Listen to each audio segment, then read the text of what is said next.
Hi, everybody. Before we get to another great interview, we could really use your help. IMDb, which is the entertainment database, recently named the Two Opinionated podcast one of its top 100 podcasts. This is a monumental feat for this program. You know, we're a father and son team out of a small town in West Virginia, have been doing this for about 5 years. There's 15 million podcasts out there. About 40,000 of those get to the point that they're listed on IMDb. Out of those 40,000 out of the 15 million, we were ranked number 82. Something that we're just immensely proud of. We're so thankful for our listeners, our watchers, our fans. Thank you so, so much. If you would like to help us out, and we're asking for it, please. It's easy. It's really easy. It's free. If you go to IMDb, that's imdb.com, look up Two Opinionated Podcast, and just take a look at the page. That's all you have to do. I mean, you're welcome to look at the cast, look at the episodes so you can kind of see who's been on the program. Do whatever you want. But even just bringing up the page, imdb.com, Two Opinionated Podcast, bring up the page, look at it. That helps us so much. So please, if you can do anything, we would really appreciate that. Our YouTube channel is MeisterCon Pod.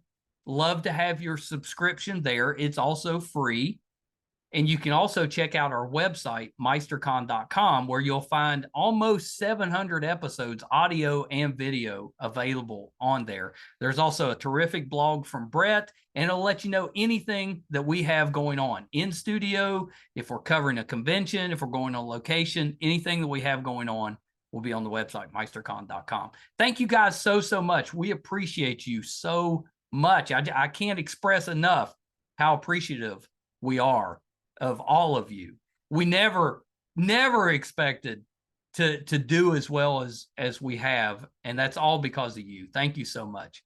Enjoy that interview. Bye, everybody. Hi, everybody. Welcome to another edition of Two Opinionated. I'm so excited today. I've got writer-director Tracey Erin Smith with me. So welcome, Tracey. Thank you so much, Michael. So exciting. I know. I've been looking forward to this one. I think what you do is really fascinating, and I love the fact that you're writing and directing and doing some hosting too, that's a lot of hats. It's a lot of hats. It's all connected. It's really all connected. I mean, what everything has in common is story. Yeah, and that's kind of it. Once you're in there, you know, it's like anything else. We all multitask, so it's, you know, you just kind of do what's needed to get the show done. You said it right there. Yeah. Well, so I want to talk about Drag Heels, but before we do, you know, tell me a little bit about what got you into the entertainment business. Difficult business, but what got you into that? My mom. So my mom's an actress and a ukulele player and a singer. Really? Yeah. And when I was 6 months old, I was in my very first commercial. I was naked in a diapers commercial. First and last time naked on camera, thank goodness.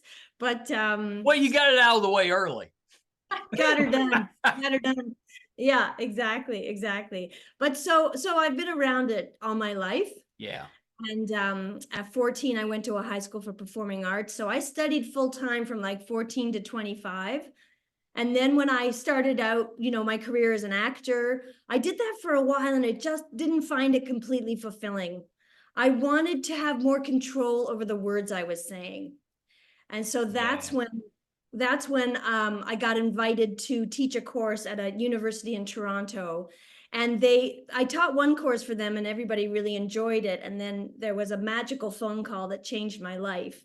The artistic director of the school called me up and she said, pitch me any course and we'll run it. Oh, I love that. Exactly. And that was like, you know, at the beginning of the Simpsons when the clouds part, it's like, oh, and instead of like $1 million check floating down, it was a big blank check. And I could just write on it whatever I wanted. And I created a process I call solo theater, spelled SOULO. because I believe, because I believe that the process helps people put their souls on stage. Oh, I love that. Yeah, Yeah. because that really is true. Yeah. You know, actors, they emote, you know, they're bringing all this energy and effort to the role. They really are putting a piece of themselves out there. Absolutely. I mean, what other material does one use than themselves? I'm starting to work on a new course called Self as Source. How do we create all kinds of different things from ourselves, from our, I sometimes use the words our roots and our wings. Yeah. And for me, what I mean by roots is all of our lived experience, all the life we've actually led, the things we've actually done, our ancestry, you know, our parents, grandparents, the place we're from. And then the wings for me are the imagination, which is endless. And if you take the actual stuff that happened and combine it with your imagination, you can create anything. Yeah. Yeah. I really love that. I love your whole process. Thank you. You should Has, try it. has anyone else reached out to you to use that, to steal it? No, you know what? And I'm writing a book that's coming out in the fall, and I'm putting everything in it. And someone said to me, "Oh, you're giving it all away." And I thought, once it's in a book, then it can really spread throughout the world, because I'm on a mission. I really believe that listening to each other's stories can change the world, because once you hear someone's story, it's almost impossible to hate them. You're right. Yeah, it almost forces you to be empathetic with them. Exactly. You can't help but identify, it humanizes them. Yeah. And any atrocity that's ever happened with the world wars or the Holocaust, it's always been about dehumanizing a certain group of people in order to exterminate them. Yeah. Yeah, you're right. You're exactly right. But if we're telling stories where you're bringing out that humanity in someone, then we're kind of programmed to respond to that. Yeah, exactly. It's much harder to hurt someone you identify with. Yeah. Yeah, I love that. I think that's terrific. So how did all of that lead you to Drag Heels? So I was writing and performing my own one-woman shows. I've done about 6 or 7 full-length shows across Canada and in New York. Were you nervous doing those? Because there's no one else. I mean, it's all on you. God. One of the worst moments of my life, I was on stage doing a show in Toronto, and I dried.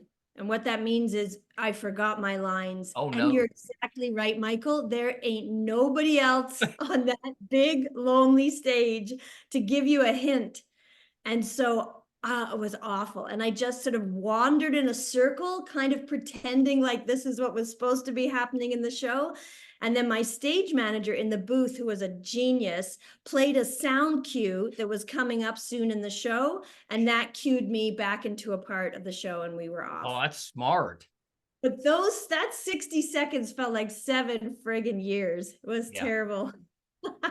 You know, I got to moderate for William Shatner last year when he came through town, and Wow. I had a very small role because he did most of the talking, but I had to introduce him, so I had that little spiel to, you know, kind of build up, and there was just a couple of seconds there where I blanked, and it only lasted a second or two, but that panic when you just, it's just gone. You're just like, where is it?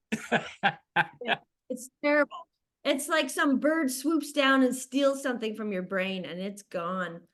I have an interesting connection with William Shatner. We went to the same university. We're not the same age, but we went to the same university. And the year I was there, they named the student union building after him. It's now called the William Shatner Building. Oh, I love that. I think he's amazing. It's so great you got to meet him. It was pretty cool. I mean, we got they played a movie.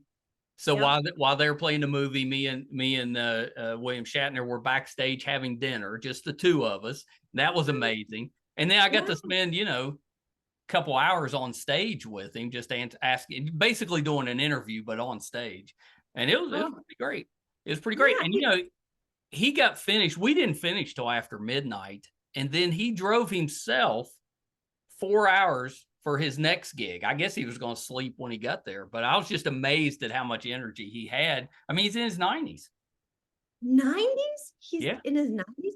He's incredible. I think his work ethic, his positivity, I really see yeah. him as a role It's pretty model. good. It's amazing. Yeah. It's pretty Yeah. good. It's pretty good. So drag heels. Tell me how that got started. Okay, so um I just had this idea, I'm a big fan of drag. I've Yeah. been teaching drag king workshops for many years in Toronto. And I used to watch drag queens, and I just had an idea, like, wouldn't What's it the be difference? Explain okay, the difference. okay, beautiful. So drag queens traditionally are people who identify as men dressing up as women. Okay. Okay. Okay, so that's a drag queen. And a drag king traditionally is people who identify as female dressing up as a king, as a man. Oh, that's interesting. Yeah. You know, many people don't know about drag kings because they're not nearly as popular on Right. shows like Drag Race. But on our show, Drag Heels, we have every kind of drag artist. So queens, kings, things, clowns, monarchs. See, I It's didn't it's know any of that existed. We've all heard of drag queens, but that's that I thought that was it. Yeah, yeah, I think you're in the majority. And Yeah. what's cool is that I think our show, and hopefully some other shows as well, are starting to show the diversity of artistry within the drag world. And it's huge. If you can dream it up, you can do it. Well, there's some really talented individuals Yeah. that do that, and the thing that strikes me that always seems to come across with the performances is that it's very positive. There's a lot of positive energy that comes out of that, and we kind of need that right now. I love that you're making that observation, Michael. Absolutely. It's beautiful, it's colorful, it's glittery, it's positive. It's usually done to a piece of music that everyone can sing along Right. to. Yeah, it's really a celebration of life. Yeah, it's kind of great. Like it's a very, or normally I think, a very interactive experience. It's Yes. not like you're going on stage, but you're usually invited to sing along. The performers usually interact somewhat with the audience and stuff. It's a good time. Yes, agreed. Agreed. Yeah. So when I would watch drag artists perform, I thought, I wonder what would happen. Wouldn't it be interesting if they integrated some of their own story into their acts? Yeah. I Yeah, and like I that. thought, what if we got to know the person behind all this glamour a little bit more and hear their story? And so we tested it out. I don't know if it was 2016, sometime around then, with our first process, combining my brand of theatrical storytelling Yeah. with drag. And we had about 8 guys. At that point, we just had men. And we were about to embark on this experiment and see, could it work? Creativity, so much of it is about, oh, let's just try some stuff. Right. And so a friend of mine called me up and say, hey, do you want someone to document what you're doing? And I was like, why not? Sure. So, Yeah, let's do it. exactly. So this super nice guy, 2 guys showed up, one with a camera, and one with a boom, and they Oh, documented the whole process. And it went very well. It was really interesting. There was tears, there was laughter, and then we had a final live show of their mini one-person drag storytelling pieces, yeah. sold out, standing ovation. People loved it. And then the guys told me they were going to make a documentary. And Michael, several months went by and I hadn't heard from them. So, in showbiz, sometimes things just don't pan That's right. out. They Yeah, you don't. just move on. Exactly. But then out of the blue, I got an email, and the email said, well, we didn't make a documentary. There was too much footage. So you now have a TV series.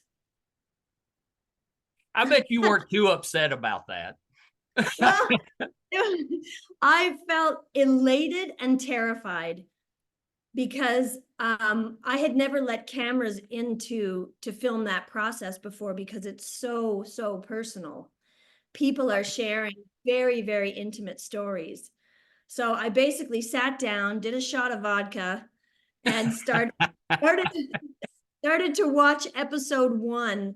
And I would say about 5 minutes in, my mind was blown. They had done an amazing job and truly respected everyone's courage and talent, and Yeah, and it was just fantastic. That's that's how it started. amazing. That's how it accidentally became a TV series. And now hopefully it looks like we're heading into our 5th season. I know that it amazes me. Like I remember when it came out. It just seems like it's only been a year, maybe 2. Yeah, I know. Time. And Well, that, the and pandemic.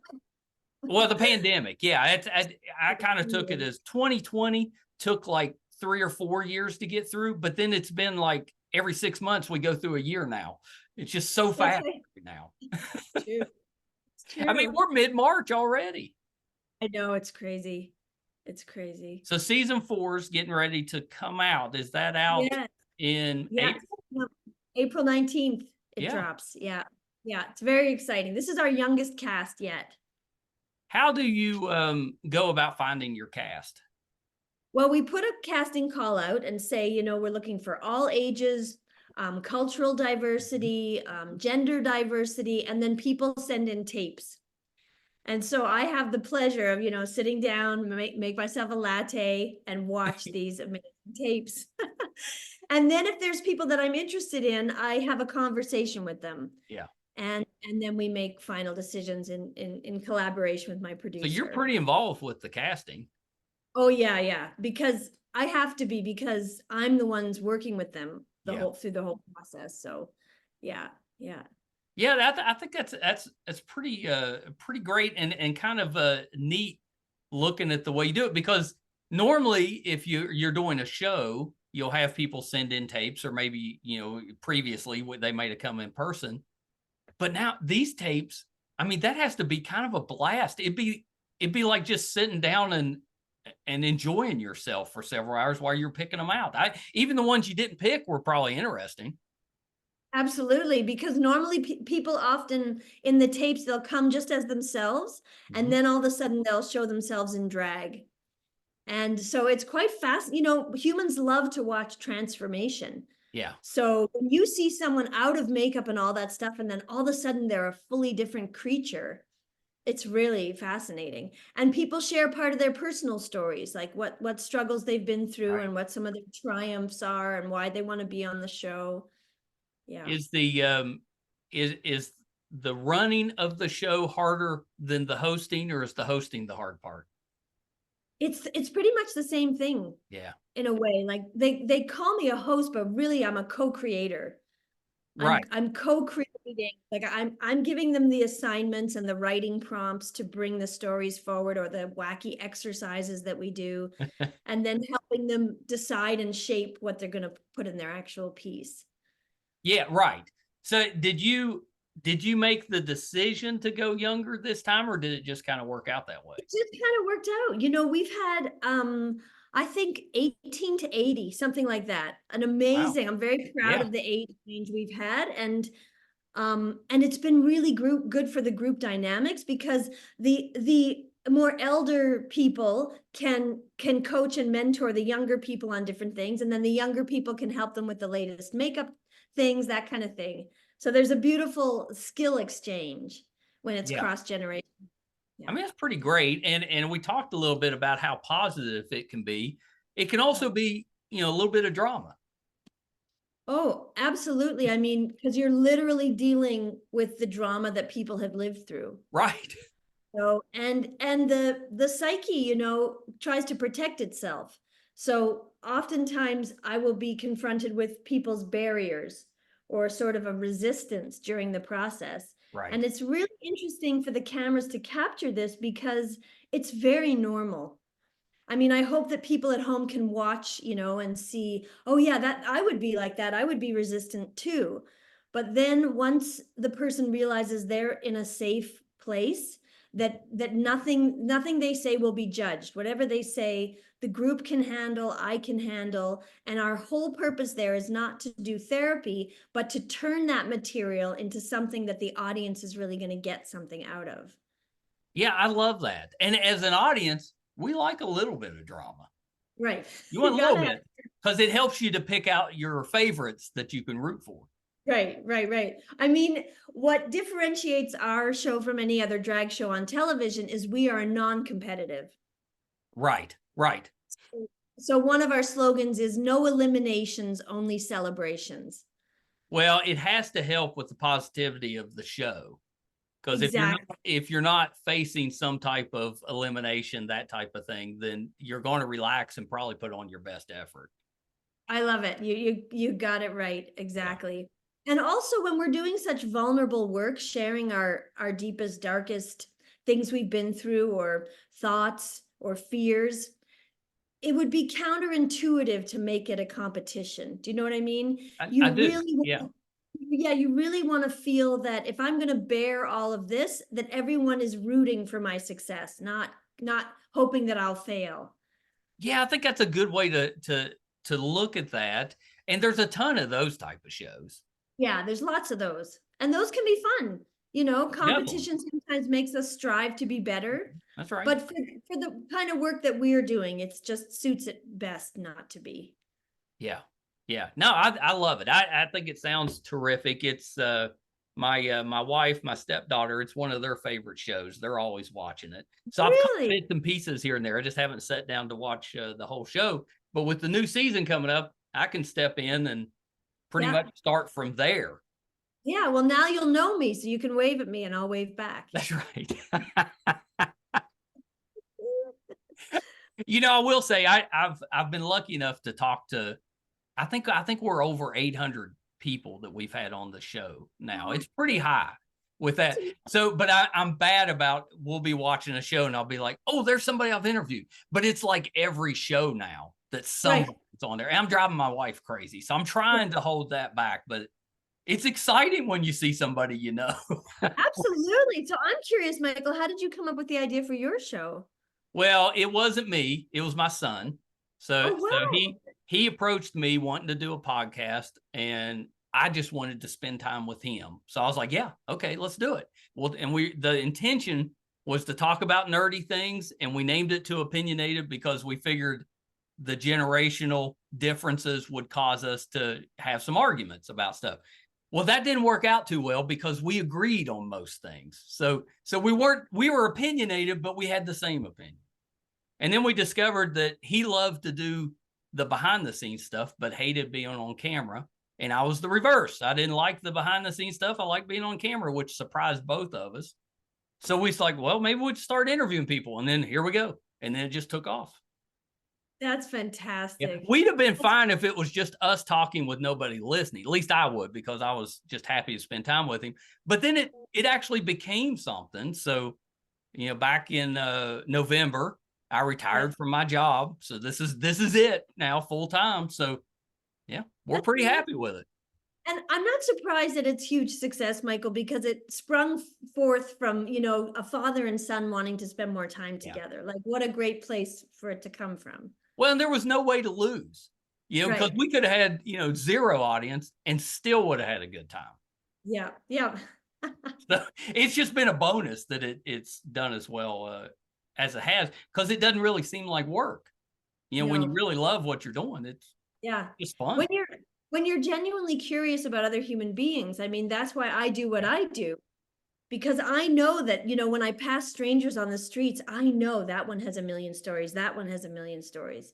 Because I've been doing this work now for 22 years. So I have literally heard thousands and thousands of life stories. And it helps me have compassion even when I find someone frustrating. I try to remind myself they have a lot of stories. Well, and I'll say it's the one thing, talking to so many people, it forces you to see people, like all different versions of people, which I think does help me just because I'm an introvert. So normally I tend to kind of hold, everything in.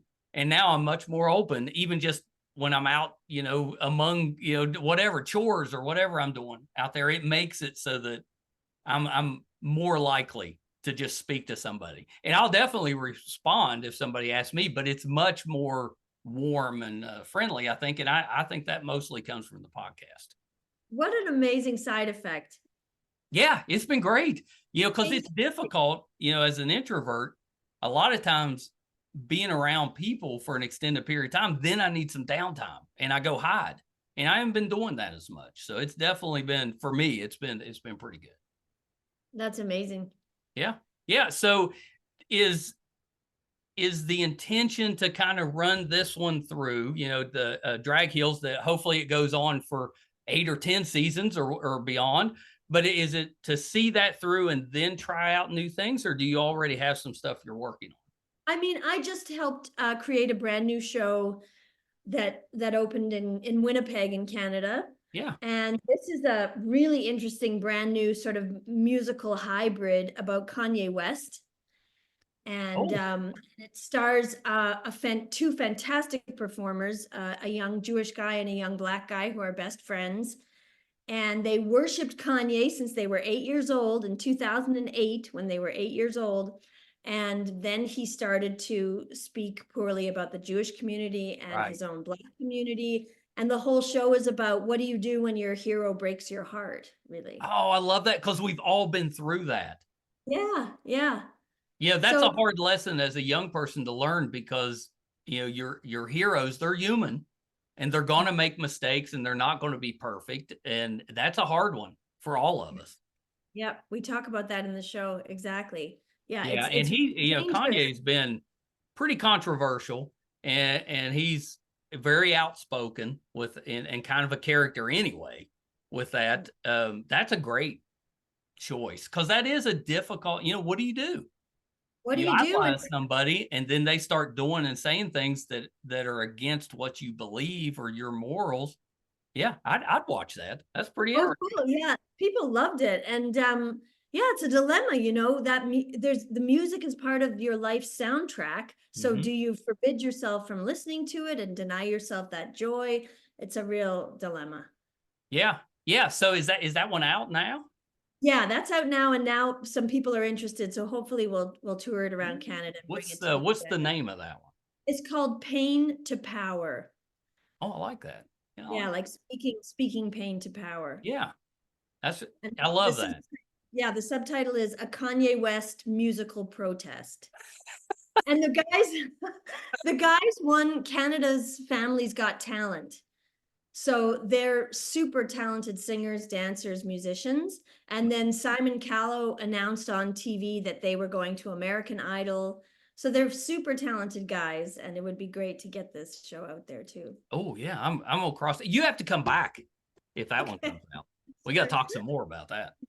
You bet. Yeah. So Drag Heels, new season, Yep. April 19th, and we already know there's going to be a 5th season. Yeah. And you won't just learn about the cast, you'll learn about yourself.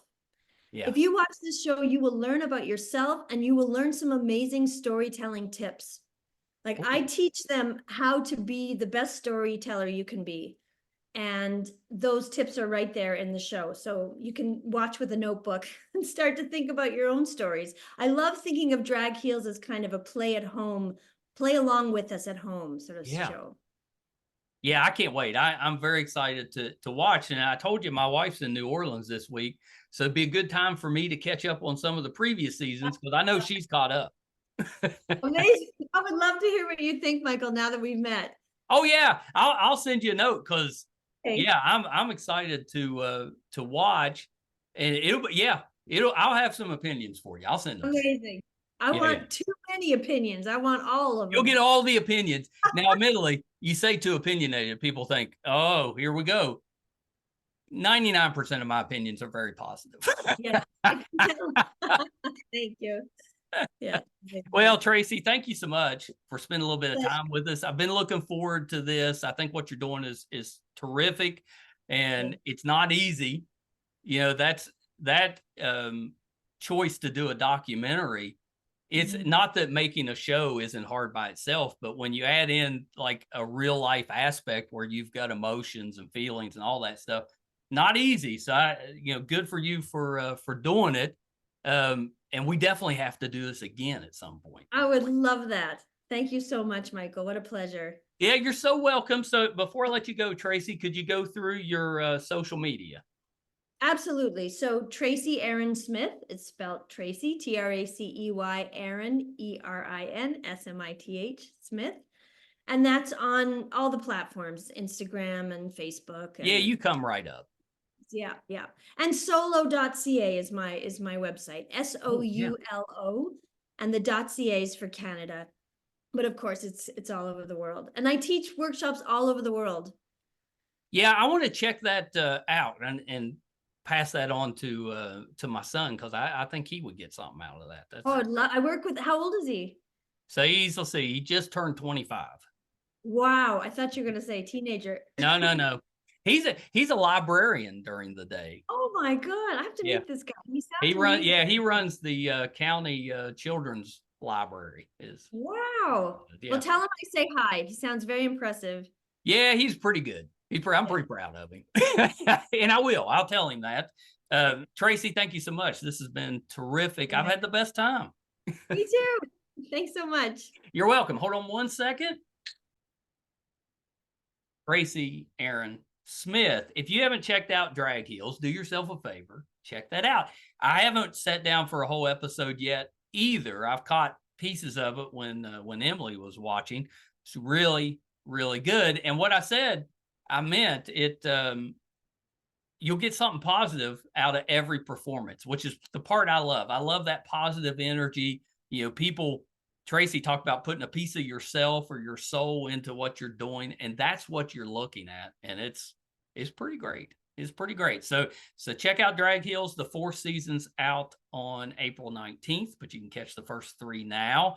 I've got a week, so I think I'll work on catching up a little bit before Emily comes home. Thank you guys for tuning in again with us this week. Definitely don't take you for granted. Our website is meistercon.com. You can find, right now we've got 747 episodes, I think, audio and video on the website. So you can find all those on meistercon.com. Our YouTube channel is MeisterCon Pod. Please subscribe if you go there. It really does help us out. I think that's it. Thank you guys so much. Until next time. Bye, everybody. Hi, everybody. I'm once again here to ask for your support. It's been a big year for the Two Opinionated podcast. Back in February, we got to live out a dream, moderate for William Shatner here in our hometown. In May, we passed 100,000 downloads on our YouTube channel. And we followed that up in June with 50,000 downloads on the audio side. We recently posted our 600th episode, which is pretty good volume for just a father and son operation. Not too many podcasts can keep that volume up. We've been doing this now for 4.5 years, 600 plus episodes. We recently hit 1,000 subscribers on our YouTube channel, which is a really big deal for us because we've always gotten the views, but have struggled to get people to subscribe. So that 1,000 was a big deal for us. And best of all, we were recently named one of the top podcasts on IMDb, which is the entertainment database. Those that are ahead of us, we came in at number 82. Those that are ahead of us are bigger companies like Disney, mostly Marvel, and Joe Rogan, that type of podcast. So for us, being just a small West Virginia father and son podcast, to be in the top 100 out of 15 million, it's a pretty big deal for us. So thank you for everything you've done for us so far. Got a couple little ways, though, that you can help us, and they're free, and they're really easy. If you haven't checked out our YouTube channel yet, please go to YouTube. It's under MeisterCon Pod. Just hit subscribe. It's free. Doesn't cost you anything. Really helps us a ton. And maybe even more important, if you could go to IMDb, imdb.com, look up the Two Opinionated podcast, and just look around the page. Just having that traffic on the page really helps us out. So that's a couple easy ways that you can support us, even if you're not listening or watching all of the time. And we want you to listen and watch, because I think that our guest list, I would put up against anybody, any other show, podcast, anybody out there. I think our guest list holds up. So please check us out. You probably will find somebody that you like, or maybe somebody that you didn't know you liked, but kind of discovered them on there. There's tons of that. If you're into music, we have that too. If you like books, we've got authors on there. If you're more into what goes on behind the scenes in the entertainment world, we've got producers, directors, video artists, anything you can think of. that happens behind the scenes, we've had them on the show. So definitely check us out. Thank you guys so much. Until next time. Bye, everybody.